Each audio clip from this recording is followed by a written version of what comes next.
On this week's episode, I'm going to show you how I turned this into a CB2 dupe. My last video showed you how I transformed the top portion of this headboard, which I'll leave a link to it on the top right corner. But it left me with all this extra material that I just didn't want to throw away. So I came up with this brilliant idea to recreate the CB2 Bixby console table. This console table starts out at $900 before shipping and taxes, and I wanted to challenge myself to see if I could create a version of this within $100. I'm starting my budget outright because this bed frame was free. I removed the sides since we will not be using them for this project, but this longboard will be great for the top of the console.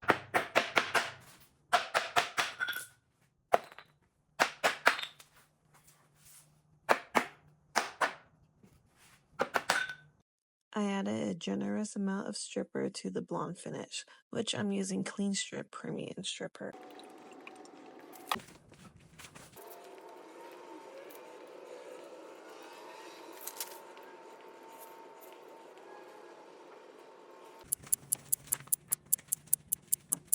After the 15 minutes, I used my Bristol brush to see how the stripper was eating through the finish. Then I scraped it off with my plastic putty knife.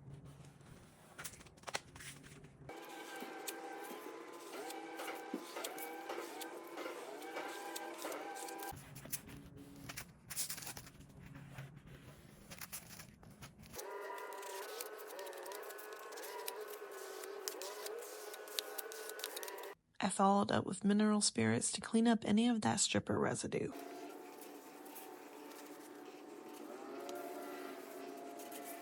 I let that fully dry overnight, and the next day I cut the top to my desired length, which was 52 inches.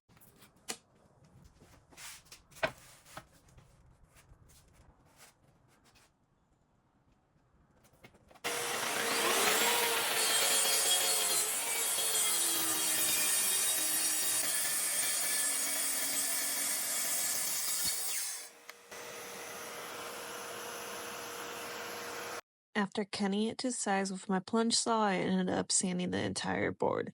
I started with 80 grit and worked my way up to 150 grit.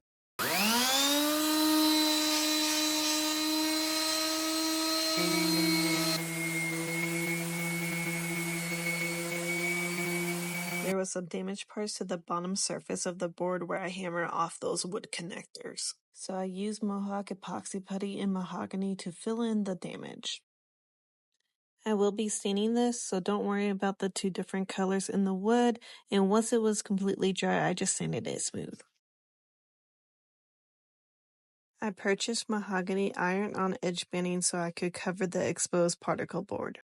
I would have purchased a bigger size because this is cutting it pretty close, but I was too impatient to order it, and this was the biggest size that the store had, so I made do. I made sure to rub in the edge banding thoroughly after ironing it so it could have the ultimate bond.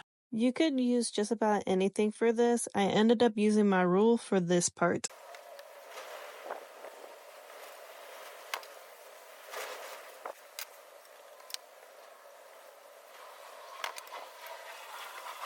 Then I hand sanded it just until all of it was blended in together.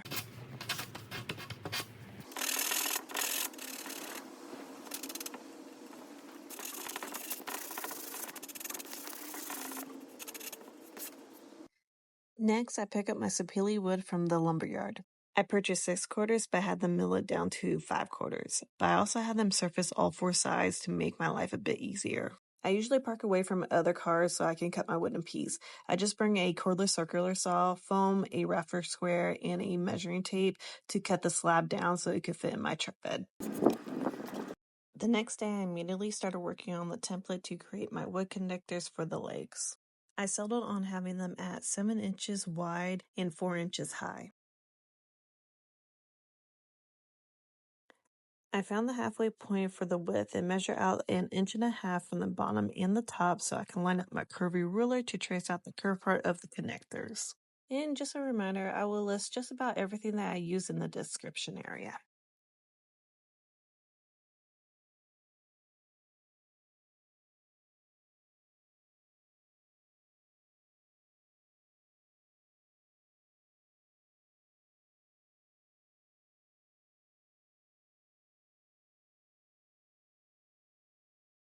I used my table saw to make sure that the ends would be straight, then used my bandsaw to cut out the design.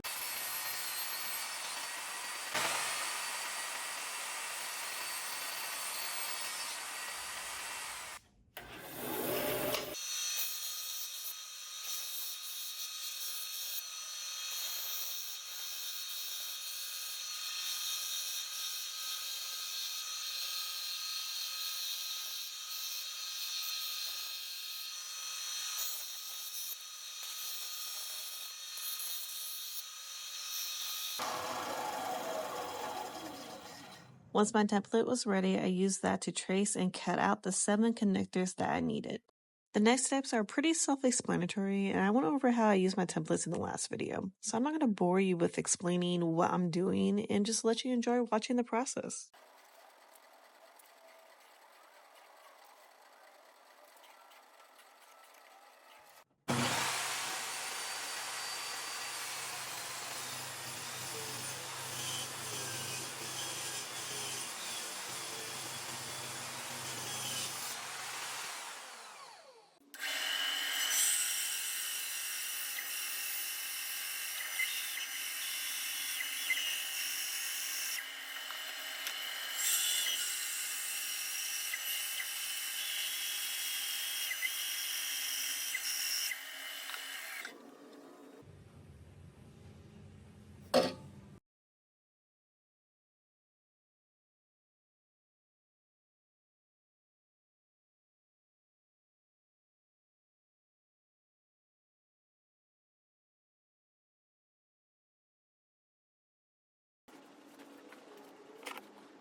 After I routed the wood connectors, I used my table saw to cut down 8 legs that I need. I set my table saw at 1 1/4 inches so my legs could be a perfect square, and so I wouldn't need to move my fence for each rip.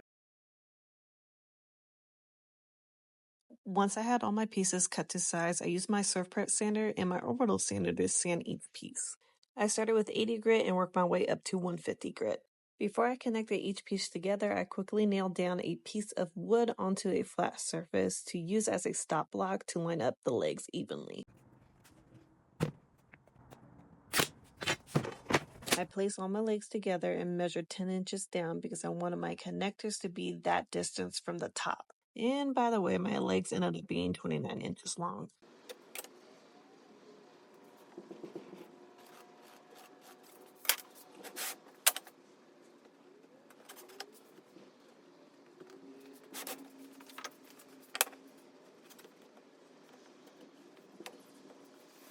Next, I pocket holed the back of the connectors. I thought this would be the fastest and easiest way for me to attach them to the legs. I was pretty much worried that if I did the dowel method that it would give me too much room for error. Now, if only I had the domino joiner. Man, that would be a game changer if I did.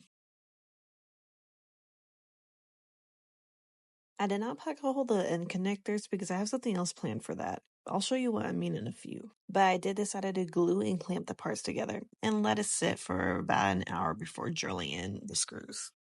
Again, I wanted to prevent any room for error, so I thought this was the best choice to make sure nothing slightly moved when I screwed everything together.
ended up doing this in 2 parts before connecting the entire back part of the base together because I thought it would be more manageable that way. But let me know in the comments if you would have connected this differently from what I did, because I would like to know other options or better ways of connecting it.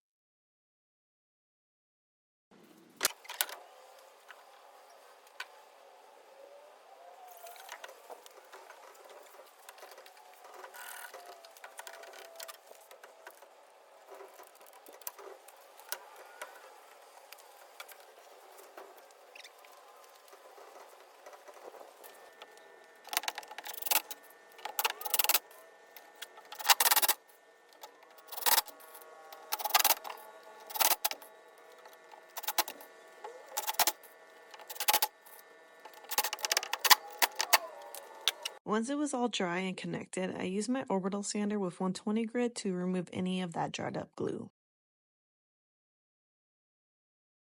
I touched up any small gaps with glue and sawdust and sanded it smooth once it dried.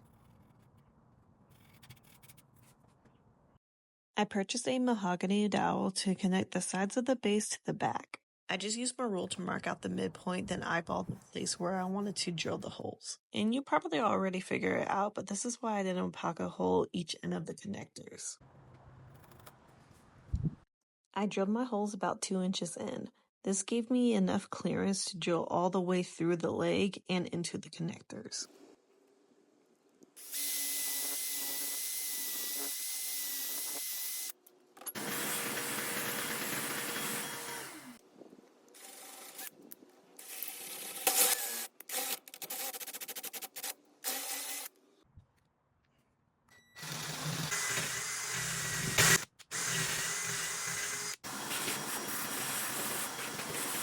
I cut my dowels a little over 2 inches long. Then I filled the holes in with glue and hammered the dowels in place.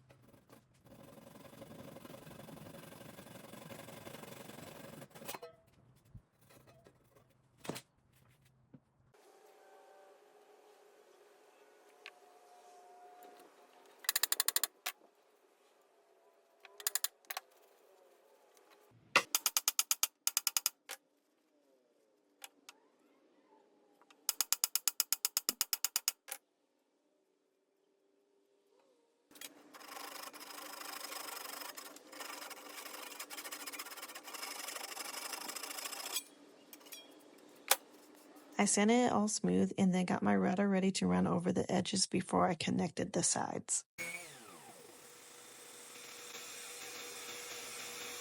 I made sure to slowly adjust my router per pass so I wouldn't add any unnecessary stress to the bit. I kept adjusting the bit until I got to my desired look.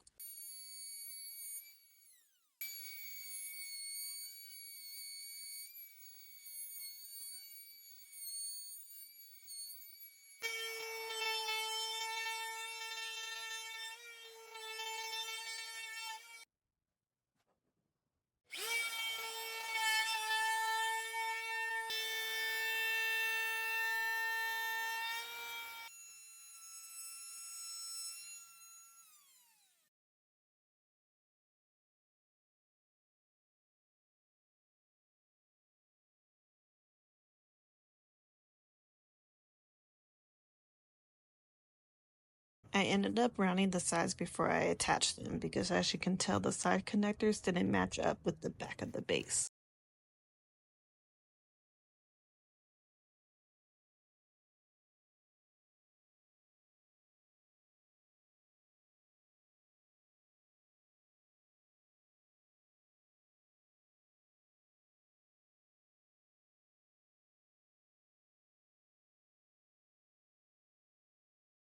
Afterwards, I checked to see if everything lined up the way that it should. And then I sanded where I used my router to get rid of any markings.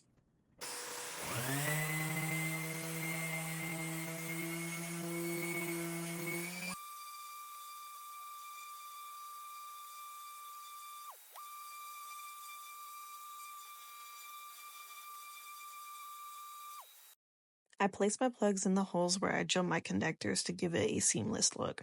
Don't worry, I will be staining this area along with the whole piece so it will look more even.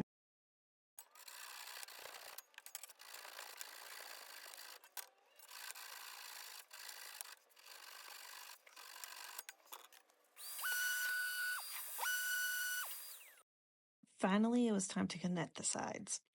This clip that you're seeing was my third attempt to connect it, but I finally figured it out. I ended up doing the same thing that I did with the back of the base, which is gluing it together first before drilling and putting the dowels in.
I added the adjustable furniture guides to the bottom of each foot. This is super easy to do, and if you're interested in knowing the step-by-step process, then I recommend checking out my last video.